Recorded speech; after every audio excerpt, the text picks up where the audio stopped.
Hey guys, this is a video that I've been wanting to make for some time, but I just didn't have the time or the inspiration to make it. I think area roles definitely did inspire me to make this video about Symmetra's rework, whether it's a success or flaw. I just really want to talk about that, and I feel that my opinion is a little bit more different from the rest of the people, I guess the community in Overwatch. I think I definitely feel different from some of the other people, but I'm just gonna get straight to the point. I think that Symmetra 3.0's rework is definitely considered a success because it did solve most of her previous issues. I'm just gonna get straight to the point and say what are the issues. Well, her first issue is her poor consistency for her DPS. Symmetra 2.0 was considered a DPS support because our output of damage was higher than any of the supports. But because of the utility in the kit, her DPS was still compromised. Her primary was lethal up close, but was weak when you go up the ladder. Her secondary was slow, but it's okay for area denial, not for DPS. Combined with the poor consistency for her DPS, I think Symmetra also had very poor utility because there weren't enough for her to replace a secondary support. Teleporter is considered okay game design wise because its impact was instantaneous, but it can only be used in the first point 2 CP or when the payload is far away from spawn. Shoot Generator was worse game design wise. As much as I love Shoot Generator and I miss it a lot, I cannot deny its fundamental flaws.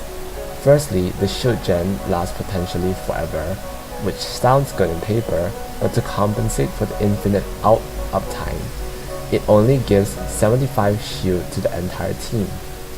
The problem is that she cannot give any more shield or less, and it was not based on Symmetra's performance, nor did it allow Symmetra to have agency over her shield distribution. When her ult is already online, she's basically feeding if she doesn't secure her kills. Plus, her win with her ult is fully reliant on the team's hand to utilize their newly gained shields. And this isn't even including other complications like isolating herself to put down ult being easily destroyed in high tiers, and time to set up. And the third thing is that she really has a very slow playstyle. Symmetra 2.0 could not keep up with the pace of the game. When I say this, I mean her value is provided in a very slow pace. And this isn't only a problem exclusive to her. She has to spend at least 10 seconds to set up her turrets to their maximum potential.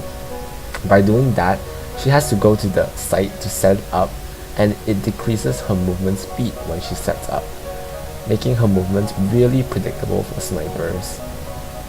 Even when she places her ult, she will have to isolate herself from the fight for at least 5 seconds to place it and then come back to the battlefield.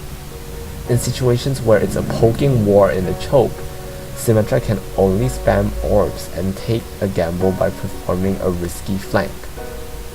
So, I want you to imagine Blizzard's Warcraft 3 playstyle incorporated into StarCraft 2.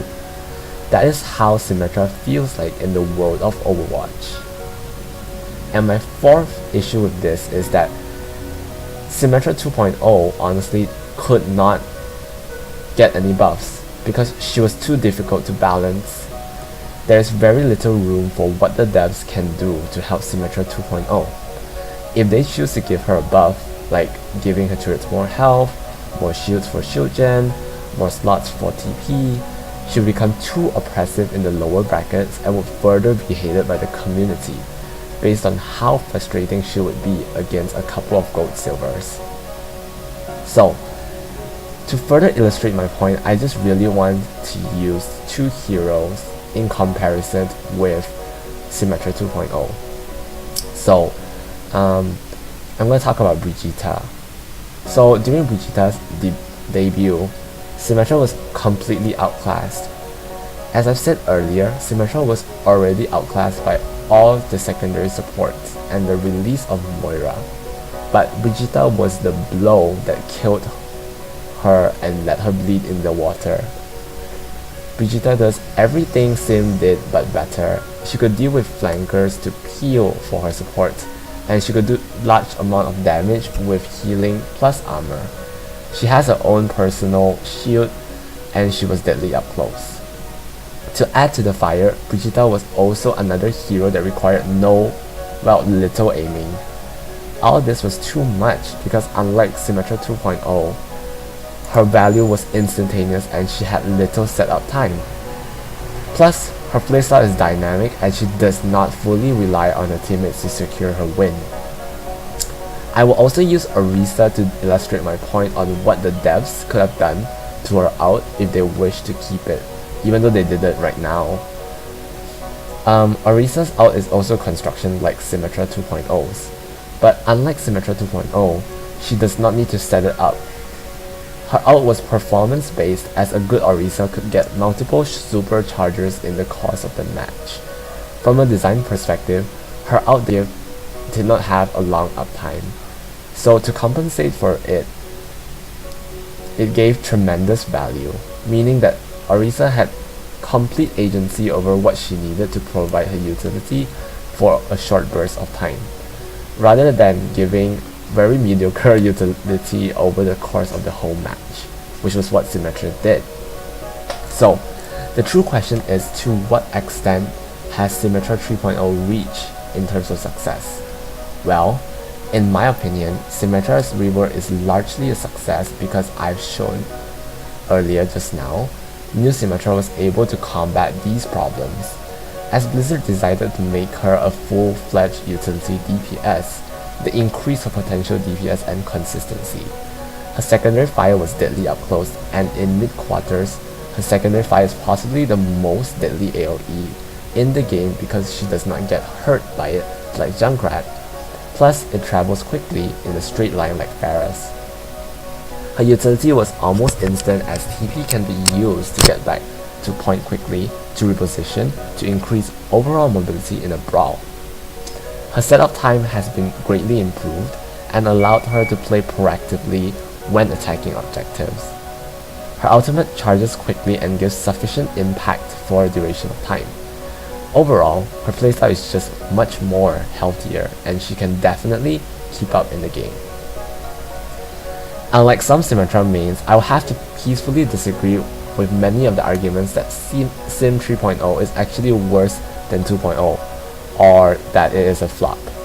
Well, my first argument is that, their first argument is Symmetra has no survivability, which means I can't even survive in a brawl because it takes too long to set up with my teleporter. Well, my response for this is that Symmetra's teleporter is meant to be used in an anticipated manner instead of a reactive manner. Previously, there was no way, personally for me, that I could survive a D.Va Winston dive if I'm alone. And this problem has been solved because if I do see a Winston, I can just set up my TP and escape unscathed. And I will usually have all of my health back because he will only take away my shields. In very close combat brawls, having two teleporters at the end of two sides of the point is so useful because I can attack the enemies from two different angles without taking damage. In the second argument, someone said that turrets require a shorter cooldown or the ability to put 4 turrets instead. So in my opinion, I feel like Symmetra's turrets should be left untouched because this ability is reminiscent of her old auto-lock beam. So if we add too much buffs to it, it will make it like probably too powerful in the bottom ladders.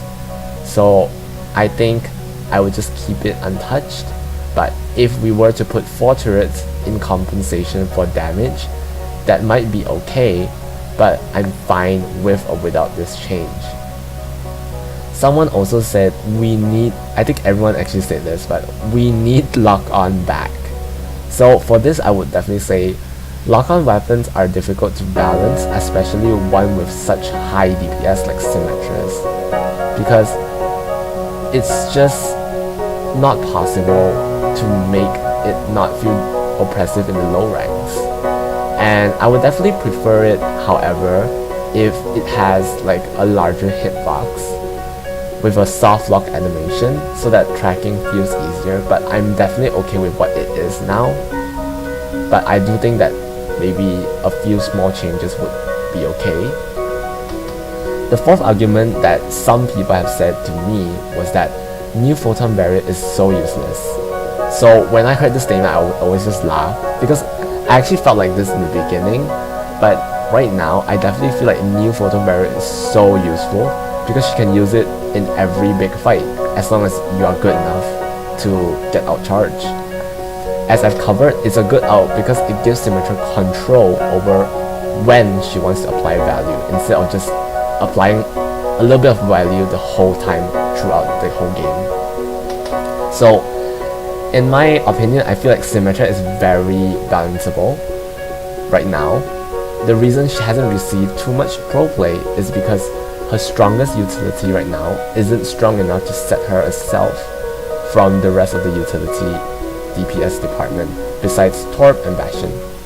So her strongest part of her kit is a teleporter, and I feel like that really needs a change, meaning that I would like it to have a permanent uptime until it gets destroyed or replaced, because my reason for this is that low mobility heroes are too afraid to take TP because they're afraid that they couldn't get back with it because it might just like disappear. And honestly, this small fix would go long ways because it would really just enable game-breaking plays. In terms of damage, I think Symmetra might already be in a good spot, but I definitely think she could need more health or a small passive that lets all nearby allies within her radius to gain maybe 50 to 25 shield health, including her, based on how far they are from her. So yeah, that concludes all my opinions on what can be changed. I definitely feel like we are on a good path right now, but things can be better, but I would never ever say that it's a flop, the rework is crap or anything like that, because I definitely believe in this rework. And yeah, that's it. So thanks.